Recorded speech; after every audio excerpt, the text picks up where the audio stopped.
কোটি টাকার মামলায় পড়লেন লাক্স চ্যানেল আই সুপারস্টার মৌনিতা খান ঈশানা। তার বিরুদ্ধে কোটি টাকার মানহানি মামলা করেছেন প্রযোজক প্রেম বলে জানা গেছে। শুটিংয়ের শিডিউল ফাঁসানো ও প্রযোজকের বিরুদ্ধে শুটিং সেটে বাজে মন্তব্য করায় মামলা করেছেন বলে জানিয়েছেন প্রযোজক প্রেম। গত 7 জানুয়ারি উত্তরায় নীলাঞ্জনা শুটিং স্পটে মেগা ধারাবাহিক সহযাত্রী নাটকের শুটিং করছিলেন ঈশানা। এক পর্যায়ে মেকআপ রুমে ঈশানা তার সহশিল্পী সহ কয়েকজনের সামনে নাটকের প্রযোজক প্রেমকে নিয়ে অকথ্য ভাষায় কথাবার্তা বলেন। তার সেসব কথাবার্তা সেখানে উপস্থিত একজন তার মুঠোফোনে রেকর্ড করেন। রেকর্ডকৃত আলাপচারিতা প্রযোজক প্রেম শোনার পর পুলিশের দ্বারস্থ হয়।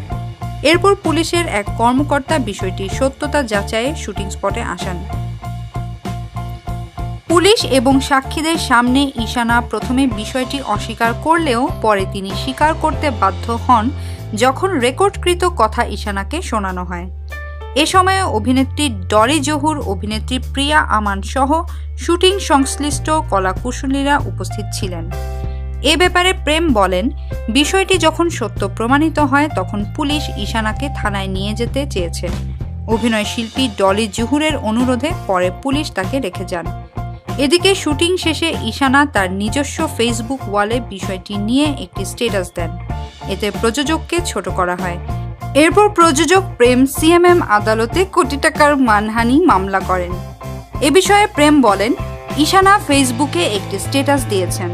এরপর কমেন্টসে আমার নাম উল্লেখ করে বিভিন্ন রকম বাজে মন্তব্য করে ঈশানার ফ্যান ফলোয়াররা যা আমার মানহানি হয়েছে, এজন্য আদালতে মানহানি মামলা করেছি। আগামী 22 মার্চ ঈশানাকে সশরীরে আদালতে উপস্থিত থাকার জন্য জানিয়েছেন পুলিশ কর্মকর্তারা।